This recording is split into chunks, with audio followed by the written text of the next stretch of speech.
Victoria Jackson. So I'm a little bit over a year being a foster mother. I was kind of at a point in my life where I was able to, I had the space, I had the funds, I had the time. My job was very flexible then.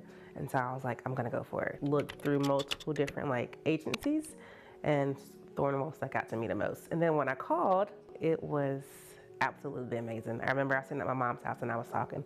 She didn't pressure me. Very calm, very open, and listened to what I had to say. And I'm like, this is it, this is the one. I took my first placement. He comes in and he's just like, hey, and he's just runs upstairs with my son, and they instantly just playing video games.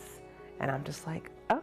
2 boys, 12-year-old and a 7-year-old. My 7-year-old is my biological, and then the 12-year-old is my foster son. They're very active, they're very wild, but they're very loving. I have to parent them different. My parenting styles with the 7-year-old is way different from the 12-year-old. The 12-year-old, he's more calm, he's relaxed, he's laid back. And my 7-year-old is a fireball, but he absolutely loves the ideal. He loves having kids in the house. He's like, can we get more? He loves it. I actually had multiple conversations with him about it, because I felt like if he wasn't comfortable with it, then it wasn't something that I was going to subject him to, because his feelings matter as well.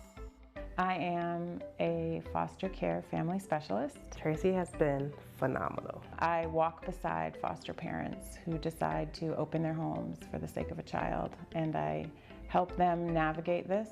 I advocate for them. I support them, I listen, and I love them through this journey. When I tell you, if I need something or if I can't reach someone, she will get on the phone and she will make calls until something happens, always. If I have questions about anything, she'll walk me through it. It makes it so much easier. Brings more reward than people realize. I think people are afraid of it, afraid of, I don't know if I could do it. Do you have the space? Do you have love? And you can. My biggest thing is that I just want the kids to be safe. Anything I can do in that process, I'm going to try my hardest to do it. I think sometimes we're oblivious to it happening, to it being around us, and it's right there in our kids' classrooms. I'm loving this child, I'm caring for this child, I'm doing everything I can for this child while their parents can't. Once you get that bond with that family, even when children do go home, most families, they keep that bond together, they still communicate with the foster parent. So it's not always just a one and done. We're creating bigger families, essentially.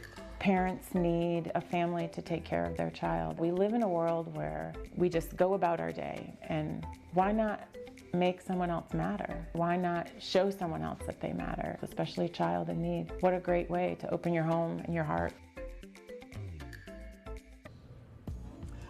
We talk a lot on the show about the need for foster care families because the need is very high here in South Carolina. We have Kaylee Lindquist from Thornwell here to give us some information we may need to know if we're thinking about heading into the new year, maybe bringing someone else into your home. I think it's such an important topic. It's a good way to kind of go into the new year, but there's so many questions as we talk about a lot of times. Yeah. Thank you so much for being here. So people that are saying, I've been interested in being a foster care parent, what is the first step? What am I supposed to do? Yeah, so I think you could call us at Thornwell. We want to chat with you. We want to figure out, is this the right fit for your family? Is this the next best step for you? And if not, we'll connect you to the people and resources that are going to help you find your role to play. Because we say, make your New Year's resolution count. Mm-hmm. This is a great time for your family to invest in making a difference in your community.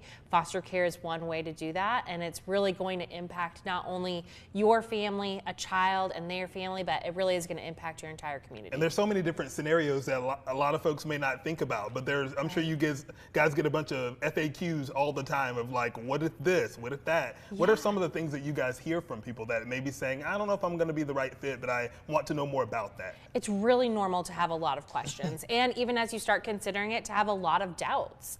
I know 7 years ago when I was thinking about this, I had no idea what the realities of foster care in my own community were. But as you lean in and you listen to people's stories and you really hear about what is going on in your community, I think it will capture your attention. And so just learn.